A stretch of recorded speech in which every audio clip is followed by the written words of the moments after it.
Sabe, tem certos objetos que são muito mais do que a sua função principal. Eles acabam virando símbolos, quase bandeiras de uma cultura inteira. Hoje, a gente vai contar a história de uma guitarra lendária que fez exatamente isso.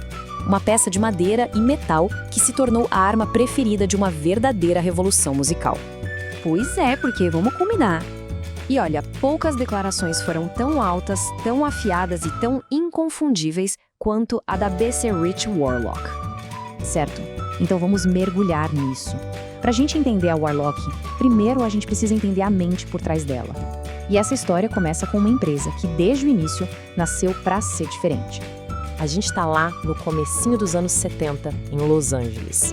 Bernardo Chaves Rico não queria só construir guitarras, ele queria criar verdadeiras obras de arte, só que funcionais.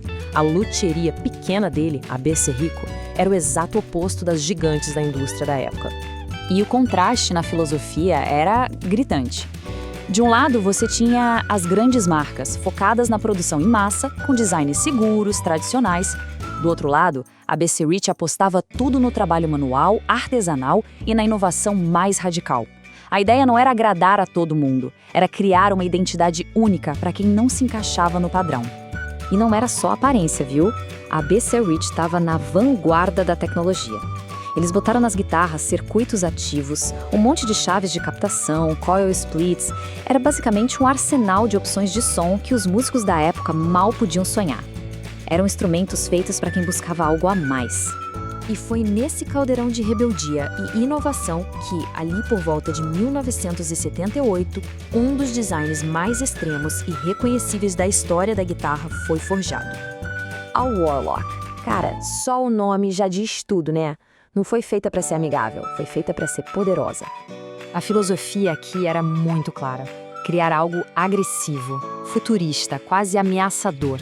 Era uma ruptura total com as curvas suaves e confortáveis das guitarras clássicas. A Warlock era feita de ângulos, pontas e muita, mas muita atitude.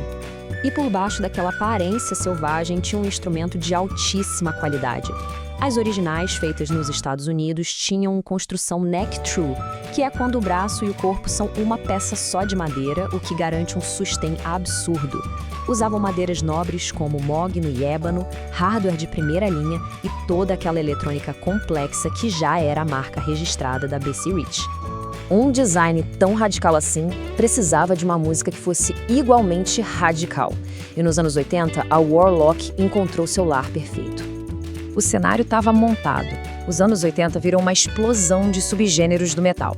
Primeiro heavy metal, depois veio o thrash, e no finalzinho da década, a coisa ficou ainda mais séria com o death e o black metal. A música estava ficando cada vez mais rápida, mais pesada, mais extrema. E foi a combinação perfeita. O som agressivo pediu um visual agressivo. A Warlock não era só um instrumento ali no palco.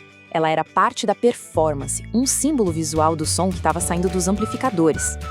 E então veio o endosso que mudou tudo.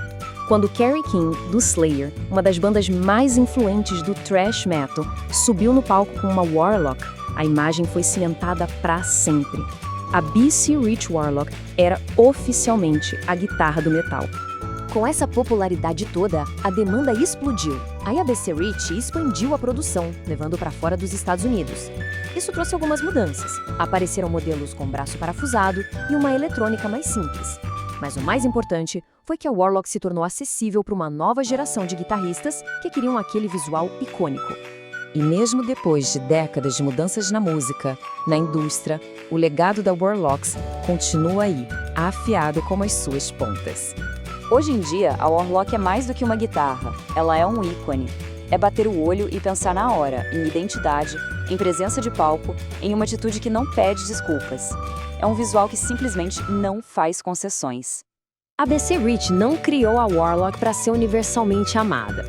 Ela foi criada para ser a bandeira de um movimento, uma ferramenta para quem queria marcar seu território, tanto no som quanto no visual.